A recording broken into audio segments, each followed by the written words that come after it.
Hello दोस्तों, आज हम पढ़ रहे हैं ओबीजी के कुछ ऐसे क्वेश्चन जो हमारे आने वाले एग्जाम्स के लिए यूज़फुल है और इम्पॉर्टेंट है।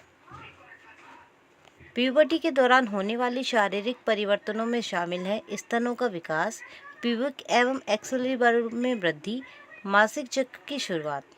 उपयुक्त सभी। मेनोपॉज के बाद चेहरे पर बालों की वृद्धि एवं आवाज़ में परिवर्तन किस कारण से होता है? एंड्रोजेंस का लेवल बढ़ने के कारण। एक महिला में आने वाला प्रथम मासिक चक्र कहलाता है मेनार्के। एक महिला में मासिक चक्र की स्थायी रूप से बंद हो जाना कहलाता है मेनोपॉज।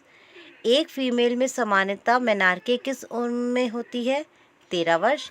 ब्रेस्ट के चारों ओर फैट के मार्क्ड प्रोलाइफरेशन के लिए कौन सा हार्मोन जिम्मेदार होता है? एस्ट्रोजन। सिफिलिस को उत्पन्न करने वाला ऑर्गेनिज्म है ट्रेपोनेमा पैलिडम। मेनोपॉज के बाद मोटे लोगों में ऑस्टियोपोरोसिस होने की संभावना कम होने के कारण है अधिक एंड्रोजेंस का एस्ट्रोजन में परिवर्तन। 8 वर्ष से कम की उम्र में ही महिला में मासिक चक्र की शुरुआत हो जाना कहलाता है प्रिकॉशियस। निम्न में से कौन सा कथन असत्य है? मेनोपॉज के बाद यह अनुपात 2.1 हो जाता है। एक पोस्ट मेनोपॉजल महिला में हार्मोनल रिप्लेसमेंट थेरेपी के दौरान प्रयोग में किए जाने वाला प्रमुख हार्मोन है एस्ट्रोजन। फैलोपियन ट्यूब का इन्फेक्शन कहलाता है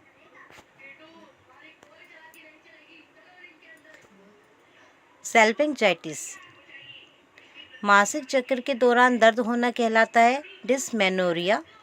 संभोग क्रिया के दौरान अत्यधिक पीड़ा होना कहलाता है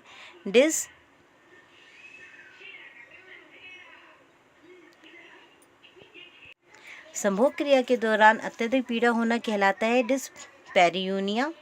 निम्नलिखित में से कौन सा प्राइमरी एमेनोरिया का कारण नहीं है? प्रोस्टाग्लैंडिन्स का कम उत्पादन। एक महिला में रिप्रोडक्टिव पीरियड के दौरान मासिक धर्म का अनुपस्थित होना कहलाता है एमेनोरिया। डिलाइड मेनोपॉज का क्या तात्पर्य है? जब मेनोपॉज वाली अवस्था 55 वर्ष की उम्र के बाद भी नहीं आए। निम्नलिखित में से मेनोर्जिया का कॉमन कारण क्या है? उपयुक्त सभी। Fibroid uterus, endometriosis, dysfunctional uterine bleeding, DUB। Primary amenorrhea मुख्यतः किसमें होता है? एडोलसेंट गर्ल्स में। नॉर्मल इंटरवल्स पर होने वाली साइकिल ब्लीडिंग जो कि या तो मात्रा में ज़्यादा होती है या तो ज़्यादा की अवधि के लिए होती है, क्या कहलाती है? मेनोरेजिया।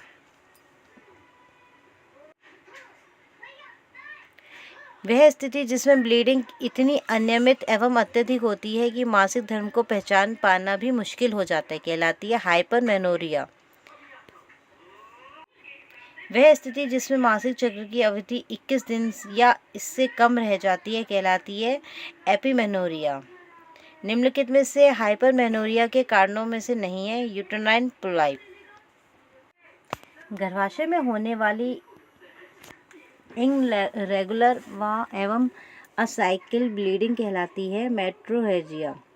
जब मासिक चक्र के दौरान होने वाली ब्लीडिंग बहुत कम मात्रा में होती है एवं 2 दिन से पहले ही बंद हो जाती है, वह कहलाती है हाइपरमेनोरिया। DUB का पूरा नाम क्या है? Dysfunctional uterine bleeding. मोनीलाइसिस के लिए जिम्मेदार ऑर्गेनिज्म है कैंडिडा एल्बिकेंस। बिना किसी क्लिनिकल डिटेक्टेबल पेल्विक पैथोलॉजी के भी गर्भाशय से असामान्य ब्लीडिंग होना कहलाता है डिसफंक्शनल यूटेराइन ब्लीडिंग। मेनोपॉज के बाद पहले पीरियड में होने वाला यूनी इन्फ्लामेशन कहलाता है सेनली वजाइनाइटिस। पोस्ट मेनोपॉजल पीरियड में पीले रंग के रक्त यंजित योनि स्राव एवं soreness of the valve and valve में खुजली चलना आदि किस बीमारी के लक्षण है? सैलनी वेजाइनाइटिस। निम्नलिखित में से DUB के उपचार हेतु किस हार्मोनल थेरेपी का प्रयोग किया जाता है? गर्भ निरोधक गोलियां। उपयोग सभी।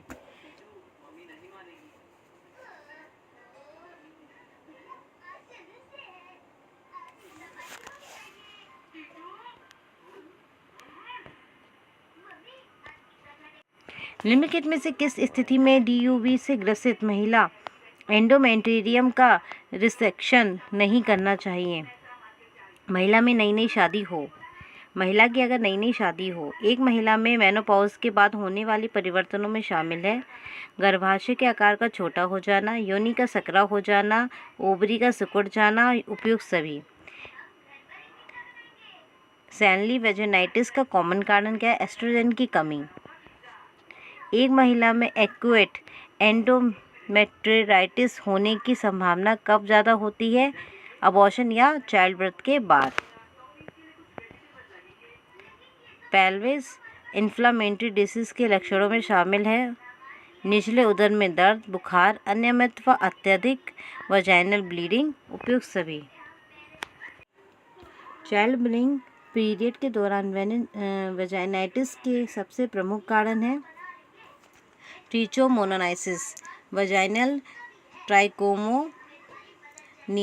किस स्थिति में सबसे ज़्यादा नुकसानदायक होता है? जब योनि का pH 6 से 7 के बीच हो।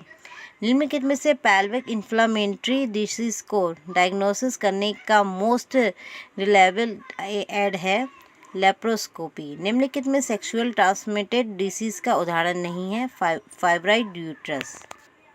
अगर आप लोग को ये सारे क्वेश्चंस अपने लिए अच्छे लग रहे हो, इंपॉर्टेंट लग रहे हो, तो प्लीज़ चैनल को लाइक कीजिए, सब्सक्राइब कीजिए, शेयर कीजिए। Thank you.